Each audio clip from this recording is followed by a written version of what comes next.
figured I'd dive into a little key points about the partnership between Nexonia and Cargas. So we've been partnering for roughly 3 years. And through that time, we've built a lot of trust with Cargas, as well as providing their clients with the best solution possible for their T&E management. So with that, Cargas has actually signed up internally to use Nexonia to help manage their expenses and get them away from a manual process. Nexonia also helps clients across all of Cargas's verticals.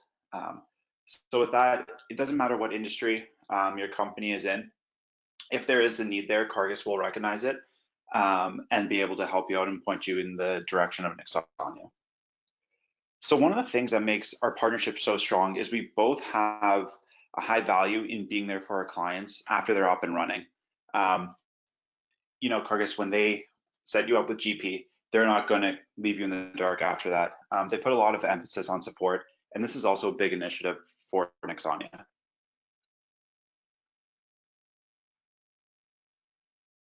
So the demo plan for today, the solutions that we're going to look at are expenses and timesheets. We're going to go through a couple use cases here. We're going to touch on the end users actually submitting an expense and timesheet, but then also we're going to take you to the administrator side and show you how you can do approvals even straight from your mobile. So the software access for Nexonia solutions, as I mentioned, is mobile and web, mobile being the most popular by far. And with that, I'm going to hand it over to Andrew, and he'll be able to walk you through our demo today. All right. Thank you so much, Byron. And bear with me a moment while I just get out of the presentation here, and we'll launch Nexonia. All right. Perfect. All right, so welcome everyone. Again, my name's Andrew here from Nexonia. I'll take you through the product portion of the demonstration here today. I'll focus a lot more on the mobile application. It is where we tend to see a lot of our customers and a lot of the end users enjoy using the platform itself, both from a submission and an approval state. However, you do see the web portion in the background on my screen here, so we do also have that available, and I'll briefly touch on that.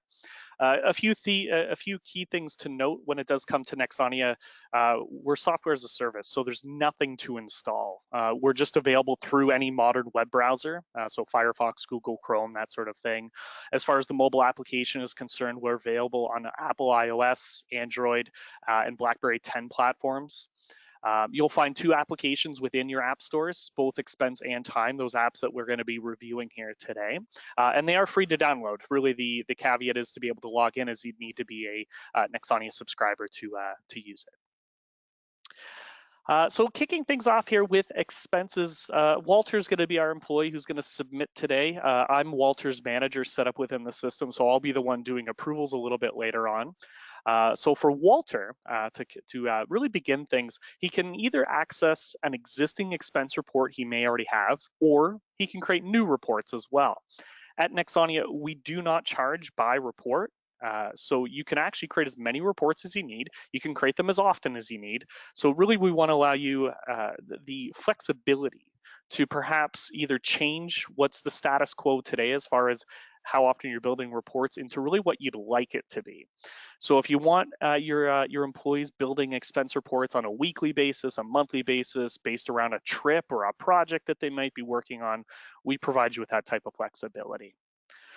As users add in new reports, they can give these specific titles as well. On the mobile app, it'll just default to today's date. However, if you erase that, you can give it an app title, whatever it is that, again, you might be looking for internally. So we could call this our August expense report. Once I tap done and tap save, this now creates the report. It's a living and breathing folder that I can go in, I can start to add expenses, add receipt images, and I can either access this both on the web or on the mobile application, really whatever time I need. First thing I'd like to show everyone here today is a little bit of receipt capture. I'd like to show you our OCR capability. So within the expense report, you'll notice a little camera icon here. Also, just to the left of it is a gallery icon. Both of these methods allow you to just add in pictures of receipts. The gallery allows you to import from your photo album, whereas the camera is going to allow me to take a picture of a receipt. So I'll go ahead, I'm going to tap on the camera. I'll take a picture of a receipt I have laying around in front of me right here. Just make sure I line it up, get it in good focus, and snap the photo. Now at this point, I'll be able to scan this receipt through OCR. There's a little scan receipt option here, and this is only going to take a few seconds for the receipt then to be scanned, read, and the information is sent back to me and will be available.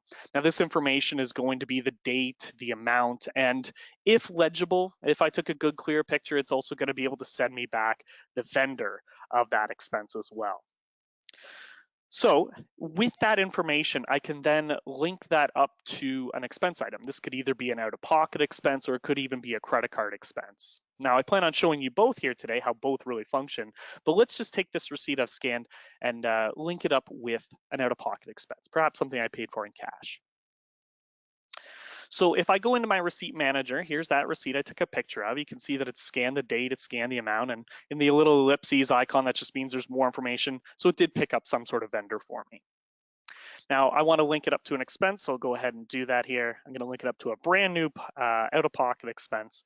And what happens in this case, the receipt becomes linked to the expense. The date and the amount will automatically populate into the respective fields.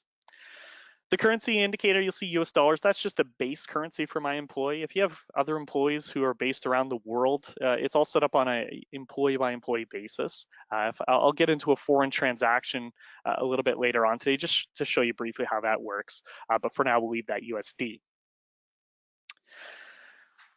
After scrolling past the date, this is where we get into all the various configurable fields that Nexonia can work with.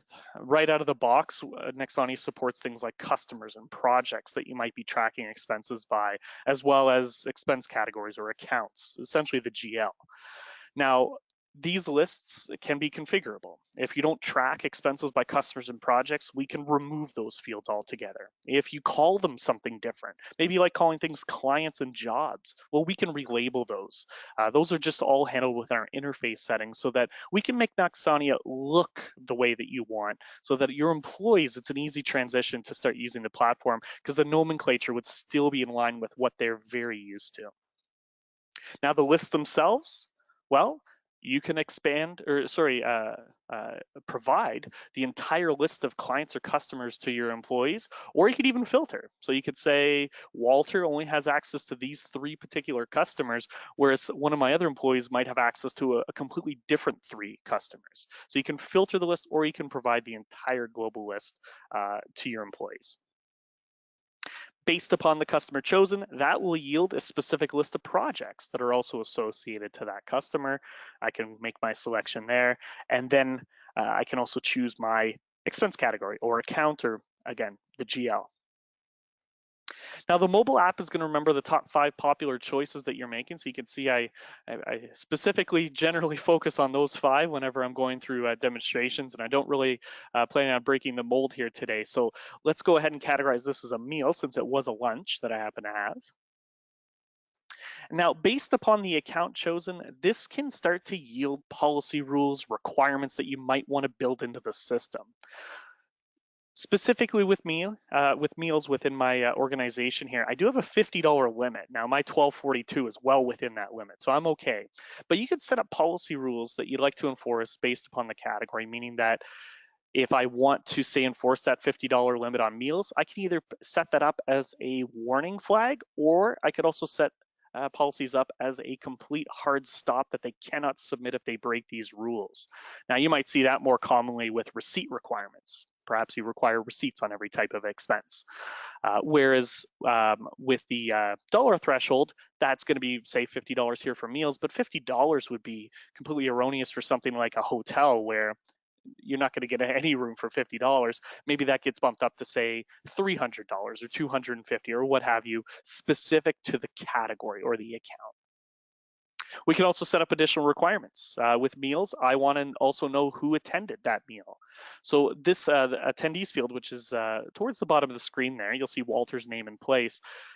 That's specific based upon the category I chose. If I had chosen something like office supplies, we're not even going to see an attendees field show up because I'm not asking for it as an administrator. With an attendees, you can go ahead and list out people either by creating the attendee, or the system will also remember previous people Walter's added in on past expenses, so his own personal internal list. Also, you can pull in from the employee database as well that exists in Nexonia.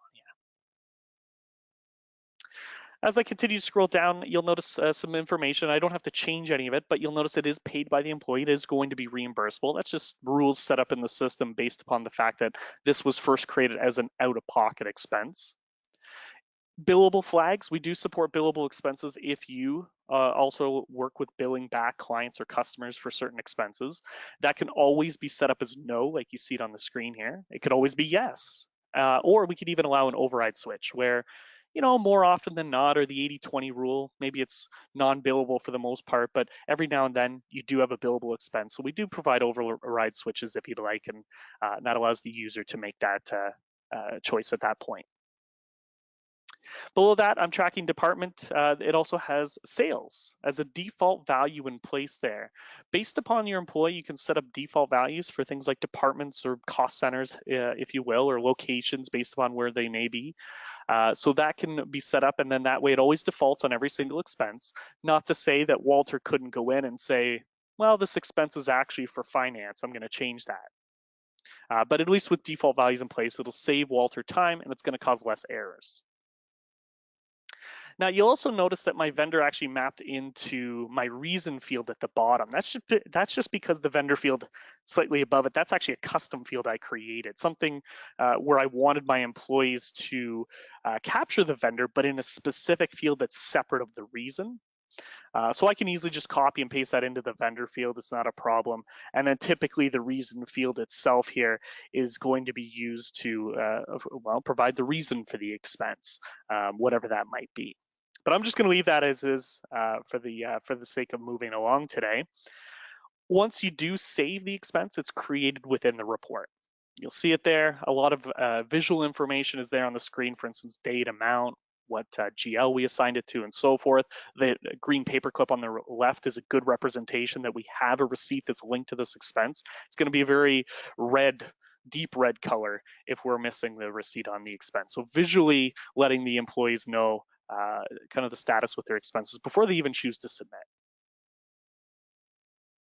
So that's for the most part your out-of-pocket expenses. With credit cards, we do integrate with corporate feeds, small business feeds, personal feeds, purchasing programs, that sort of thing. What ends up happening is when we get an automated feed set up, transactions typically only take 1 to 2 business days to arrive within the system. Once they are in the system, they're assigned to the user's profile based upon the card itself, and then the user will actually see a list of transactions that are still outstanding. So the ones that they still need to reconcile and add into an expense report. As they do tap on the expense that they need, and we'll take the United Airlines expense here, now becomes something that we of course have to fill in the rest of the information, but it will start to reconcile these charges from that open feed, and I'll show you what that looks like in a moment. But let's get a receipt into this expense. I don't have one live in front of me to take a picture of. So in this case, I'm just going to import in from my photo album. Now, bear with me. I don't actually have this $568 United Airlines ticket with me, or invoice, I should say. But we'll just pretend that receipt I imported is the right one to go with it. Now, with any credit card expense, information that's already known, like date and amount, will automatically populate. We also lock in that information. This way, there's no fear that the user is going to change that crucial information. That would be extremely detrimental to the reconciliation process. So we lock that in. Date and amount can't be touched.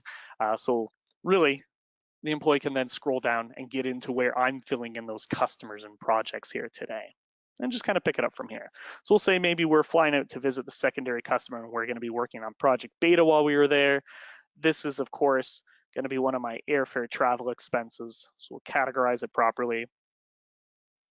In contrast to my first expense, you'll notice this is paid by the company. It's non-reimbursable. It's because it's a transaction imported from a company-paid credit card. So again, also no fear of accidentally reimbursing our employee $568 that the company paid for. And then towards the bottom, again, just filling in those various pieces of information. If I need to get my reason in there, I can go ahead and do so. Otherwise, I'll tap save, creates the expense. And at the same time, I mentioned that I come back to this. We've reconciled that United Airlines charge from our open transaction feed. So again, users only see what they still have left to worry about. If this feed is blank, well, then they're all caught up. And then that's, of course, a pretty good feeling as an administrator at that point. The final expense I generally like to show here on the mobile app is how Nexonia handles mileage. So with mileage, we do have a Google Map integration that's available. While you still could be as simplistic as, say, just allowing your employee to fill in the distance that they traveled, or we could even use odometer values. It's really the Google Map integration that a lot of people are using these days. So in this case, there's no picture of a receipt to fill in. There's no amount that's known to us quite yet. So we could start off with a date, in which case you just toggle the transaction date and choose the one from the list. So we'll say it's a mileage expense from yesterday. Of course, again, you can categorize that customer project. I'm going to leave them alone for this example, but I'll go and I'll select mileage. This will turn on two new fields. One's the rate. You can see here I'm using the IRS rate here today, and we're happy to use the IRS rate if that's what you do track mileage based on. And if you do, Nexonia will actually be the ones to update that on your behalf should the IRS rate be the ones, or should the IRS ever update their rate. So we can take care of that for you. Otherwise, if you do like to use an internal rate, we support that too. You can just easily go into where you manage your expenses and change whatever that rate is. Pretty simple. And then locations, just above that. This is where we're going to define our trip. Now, using Nexonia's mileage application, you can add up to 6 different waypoints or stops for your trip. So it's not even just point A to point B, it can be point A to point F all the way through with a couple stops along the way. By doing this, you can, by adding in your waypoints, you can do it in a few different ways. Most notably, I generally really like to show the GPSs. It's really simple and easy to do. Unfortunately, where I sit in the office is a little far away from the windows. You can see my location can't be found here. If GPS could find me, it'll say my location. I just tap on it, my coordinates populate. Although I was always taught from an early age, come to everything with a backup plan. So what I've done is I've also added my work location to my profile. So you can add work location, home location, even if you have favorites that you're always visiting, you can save those to your profile. And then there's my backup plan. So I just tap on the little building, there's my waypoint.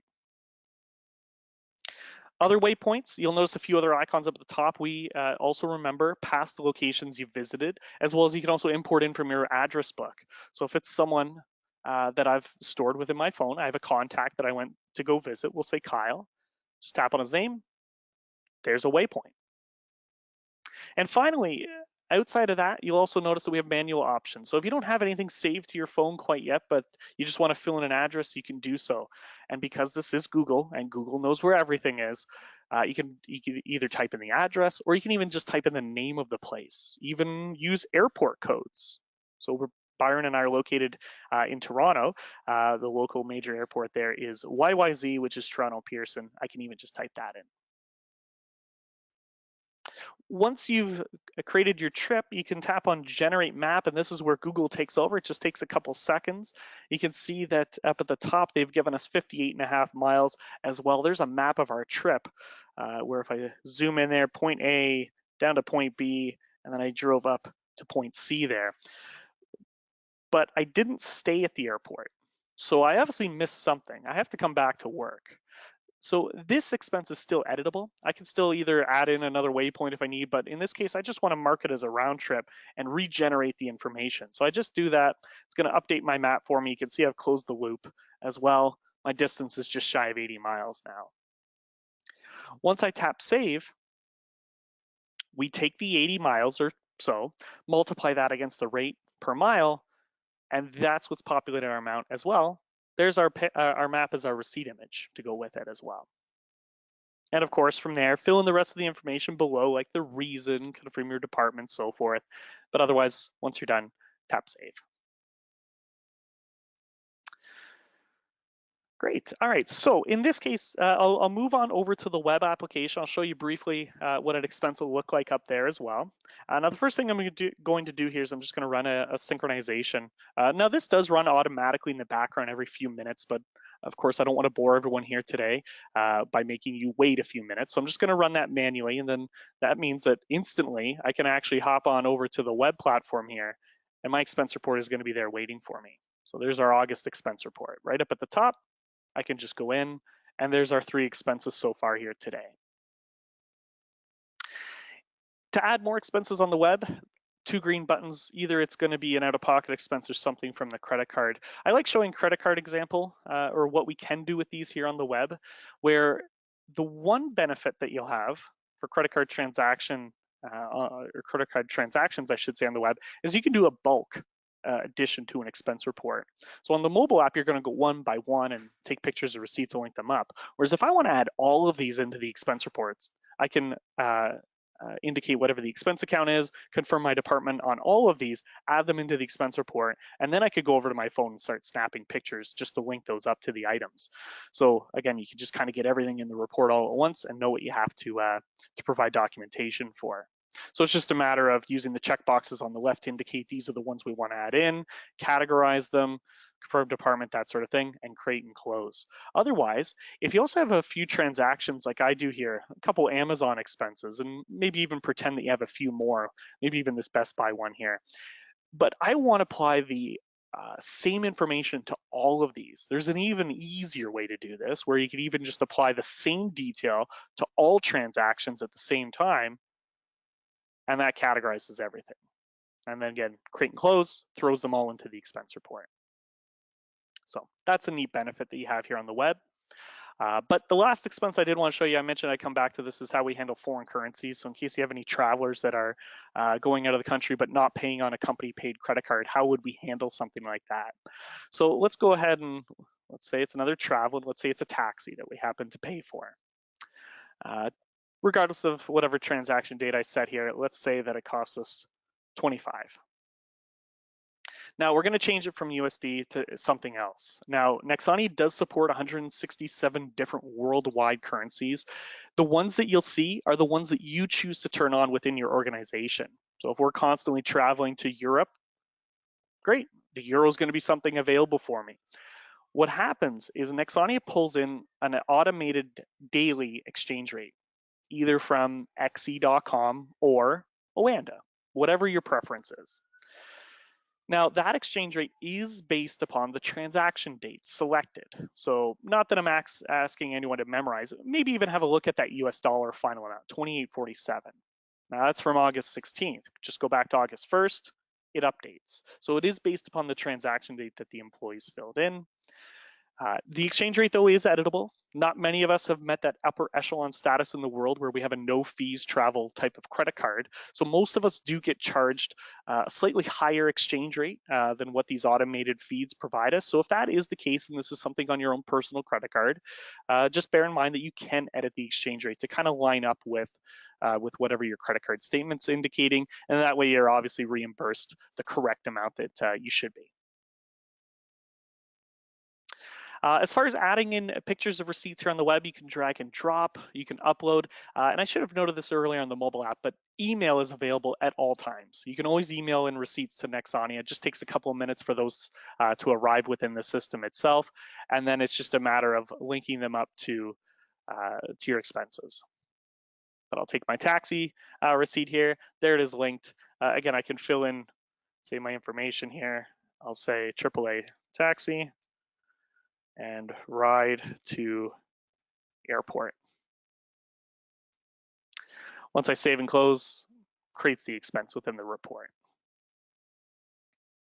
All right, wonderful. So once your expense reports are completed, you can submit either from the phone or the web. If you're here on the web, just select everything, click submit, and it's then going to be routed off for approval. You can see who it's gone off to for approval. So these have gone off to Andrew for approval. And that will also send Andrew notifications, letting him know something's been submitted and who submitted, of course. So those will be email notifications as well. You can also allow for mobile notifications to go to your phone if you so choose. Now I'll come back to approvals a little bit later on. Let me also move also over to timesheets, since we're still kind of in the submitter perspective right now. We're still going to be working from Walter's account. So I'll again begin on the mobile application. So I'm just going to bring that back up here. So there's Walter on our timesheets application. Now, adding in time, very simple and easy. Our time product itself is more meant to track hours against specific tasks that you might have worked on based upon a customer and a project, that sort of idea. You can either add in time entries right from the home page here, or you can also access a weekly timesheet for review. So if I do add in a time entry, I'll go in and I can fill in information. So whatever the date happens to be, maybe I'm catching up on yesterday's time entries, so I can select yesterday. I'll again choose from that customer project list, the same that I saw for expenses.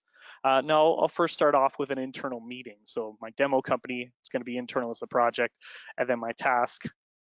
This isn't the same as what we would have seen for expenses. It's going to be something specific for timesheets. So we'll go with an internal meeting that I happen to have, of course, non-billable. I can fill in my hours. Now I can either type in the hours using the number pad at the bottom, or we can also set up increments in the system. Maybe this is an hour-long meeting, so I just tap on the 1. Again, timesheets comes with a memo field. This is where I can add in any additional notes that I might have for the time entry. Maybe I need to indicate what meeting it was, who was there at the meeting, that sort of thing. That's exactly where I can fill in that information. We can make that a mandatory field or leave it optional. But once done, I tap save, it creates that time entry, and it's stored within my weekly timesheet. Now I can access that weekly timesheet on the mobile app just by going to a different area of the app itself. So this time area where you can see I have one entry that's in draft mode here. So if I go into time, shows me my weekly timesheet, but I can also go backwards or forwards in time. You'll see that indication more along the top here. So if I want to go back to last week just to make sure I submitted my time or at least had anything filled in, I could do that. You can even continue to go pretty far back. You can see the last time Walter was really active here was towards the start of the month. Yeah, you can see all sorts of history here, or go into the future as well, and maybe you want to just to make sure that you had vacation log in there or something like that. On Tuesday, if I were to expand that date, you'll see that 1 hour internal meeting that I had. As well, any date that you expand comes with a little addition icon, the little plus sign. Just by tapping on that allows me to create a new entry. So on Tuesday here, maybe we also were working on something with sample customer for project 2 there, and maybe this was some design work they were doing, and it took 4 hours, or maybe even 4.75. We'll just type that in. Again, I can fill in the memo otherwise. Save, creates that entry. So you can create as many entries per day as required. You can also copy entries, you can delete entries. It's all available within the system. If you have reoccurring meetings every Tuesday, you can also copy this from week to week. All I have to do is just select that entry. And at the bottom, I can copy the same entry to any other week. So we'll just go into next week. And there's my 1 hour meeting on Tuesday. And I could have chosen multiple entries. If I have daily reoccurring meetings from here until December, I could copy those to every day to every week if needed. Of course, you can always add in more entries on other days. So we can still see here that Monday's blank. I just tap on it. And again, just choose whatever information I need. We can say this was some build work that we were doing that is billable. The hours, we'll say 2.5. Nexonia also comes with a timer feature. Now, this is an optional feature that you can choose to turn on or off. It doesn't come with any extra cost. It's just depending upon, do you want to allow your employees to create time entries via this method as well. And it's very similar more to like something like a stopwatch, where if you absolutely need them timing their work, they could just use our timer feature here, create the timer. Now that would still be in the sense of choosing your customer project and task category. You can see here that I have client work for Project Alpha secondary customer. All I have to do, if I have that timer already saved to my profile, I just tap play and it's going to start a timer. If I want to add in a new timer, something I don't have yet, there's an add button up at the top. I can just tap on it, fill in that information. Now our system does support a multi-timer, meaning that while one is running here, of course I can have more timers on the list, and all I have to do is toggle the play icon to switch between them. The system will never create a time entry until the employee taps stop. So even though this is running, nothing's official yet. I have to tap stop, that'll create the time entry. In fact, I can toggle back to that first timer and you can see it just picks up where it left off. I can also navigate elsewhere within the app. I can minimize the app. I could go ahead and start logging in Walter's expenses now, assuming this might have been some internal time I was logging. I could do that if needed. Otherwise, essentially when I come back to the application, that timer's still been running. And in fact, if you are elsewhere within the app, there's a little peek feature here that we have built in too. Once you do tap stop, I mentioned that's what's going to create our time entry here. And if I go into my weekly timesheet, it'll always populate that timer on today's date. No matter whenever today is, it'll always create that on today's date. And we can also round it up to quarter hours, full hours if you like. Otherwise, we can also leave it to be very precise. Now, this will also look very similar on the web. It is working with a weekly timesheet layout that we do happen to have. I'll go over to timesheets here. Again, I ran that sync just to make sure I could quickly hop on up here. When I open it up, there's all my timers up at the top here. You can even see that 14-second one is still paused and I haven't created an entry with it. But if I scroll down, here's my official entries here. The 2.5 hour build on Monday, the 5.75 hours so far here on Tuesday, and that timer that ran on Wednesday. Now, I actually personally really like the web interface to say that I don't have to create an entry by entry type of process. I can continue to utilize an entry that's already been created as long as I just need to enter in hours on a different day, meaning that, okay, well, internal meetings, that's going to happen all the time. We're all very used to that. Now, I don't have to create 20 rows of internal meetings. I could easily just continue to utilize the same row if I also met on Wednesday and I also met on Friday. That way I'm only entering in the hours and maybe some notes to go with it, whereas on the mobile app, you'd create these entries over and over. The only time you really need to create a new row here on the web interface is if any of the detail should be different. Even as simple as the billable flag. Maybe we're still doing build work for project beta, but it's going to be non-billable time. That's what's going to require us to create a new row. And then we just indicate that it's non-billable. Maybe there's also 2.5 hours of that on Monday. But as long as all the information is identical, you can continue to utilize that same row. Now, what you'll see is a summary of the number of hours per day at the bottom, the number of hours on the right-hand side per coding that the employee's done. So you can see here 3 hours of internal meetings, for example. In the bottom right-hand corner will be the total hours for the week. And if I just save this and just close out, we can also show on the summary page the total number of billable and non-billable hours that have been filled in. Similar to expenses, once the timesheet is finished and completed, employees can submit either from the phone app or the web. Once they do submit, again, it goes off through that automated approval workflow, which again is just me for today's demonstration.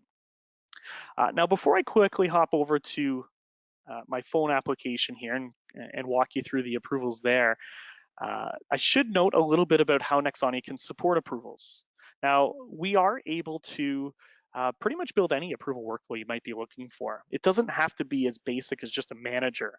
We can include a multi-step approval workflow where it goes to managers, perhaps project managers, department managers, even, of course, the finance team at the very end. We can build in conditional steps to say, these people have an approval limit, or maybe we need to have the VP look at these expenses once the dollar amount is over 1,000 or 2,000 or whatever value works for you. We can build in conditional steps again as well to say, if the expense is a hotel charge that's over $1,000, it needs this look, but anything else that's over 1,000 is completely fine to skip the VP. Things of that nature, we can build in all sorts of rules so that your approval workflow works pretty much the way you want it to work. Now, you can also even build completely separate approval workflows. What works for timesheets is probably going to be a lot more simplistic than what you might need for expenses, or even just different people. A lot of times people managers still need to have a look at it, but more so when it comes to timesheets, probably project managers need to be looking at that. Whereas with expenses, well, probably department managers because they're more worried about their budget and so forth. So absolutely, we can even build separate workflows within your same organization based upon the product. Great. All right, so let's flip back over to my phone app. Sorry for all the flipping and flopping between the platforms itself here, but I'll do my expenses approvals here on the mobile app, and then I'll do the timesheets approval on the web, just to, again, show you kind of what both platforms look like. Now, I mentioned that Andrew's going to start receive notifications, letting him know something's submitted to him. This works both through email and on the mobile app. On the mobile app, there's a dedicated approvals section. And when I go in, all I see is what's still waiting for me to review. It's not going to show me the history. That's a lot to look through, especially if you're looking for a needle in a haystack. The system itself is only going to show you what's still applicable for you to action upon. So when you go in, you'll also see those expenses within the report, and then you can start to review them. Just by tapping on them, it'll open up the expense. So there's our mileage. We can easily just sift through and say, okay, great, there's all the information.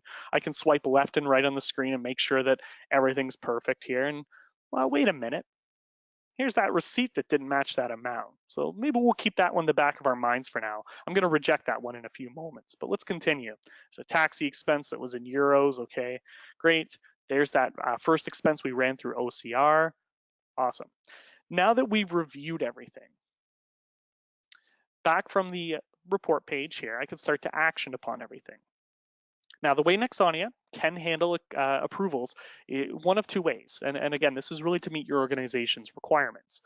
You can either approve or reject an entire report all at once, or you can actually choose to action upon on a line-by-line basis. So, okay, we found that receipt that was an issue with our airfare expense. So meaning that I could either reject the entire report and tell Walter to fix this one expense, or what I could do is reject just that one expense and still approve the other three, allowing those other three to get processed. So let's go ahead and do that. I'm just going to select this travel expense, airfare expense, and I'm going to reject it. Anything that I am rejecting, I'll need to fill in a reason why. So some feedback back to Walter that'll be included in his notifications that he receives. So we'll say it has the incorrect receipt. Please fix. Once I tap done, it rejects just that one expense. You'll even see a little red arrow on the line itself, but the others are still actionable. So what I can do, if I like the rest of them, I can tap all at the bottom and then tap approve, and it approves those three transactions. Again, it'll also remove those approvals from my account just because I've actioned upon everything. And just a reminder, again, it's only showing you what you still need to worry about. From the web platform, bear with me, I'm still in Walter's account. Let me quickly hop over to Andrew's account here. There we go. I can go under approvals here, and this is then where I can see anything that's submitted waiting for me, and there's Walter's timesheet. So I go into it, and I can review all the information. Now, one note that I didn't make with expenses, but it does apply to both products, is as an approver, you can also be given the ability to edit information.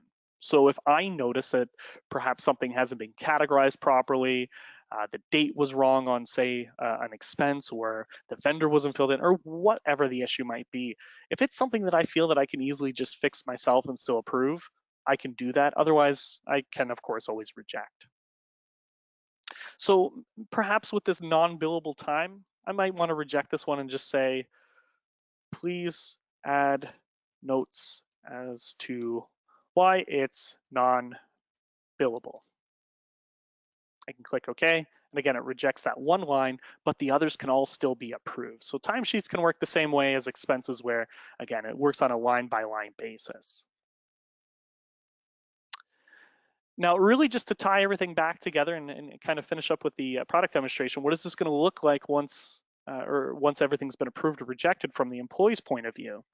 So just coming back to Walter's account here, his timesheet, well, he can see a mix of approved and rejected time. He can see all on the summary page here, but if you were to open it up, what you'll also see is anything that's fully approved, this is all read-only information, whereas the rejected line is editable. So I could go ahead and enter in those notes and then resubmit that off for approval.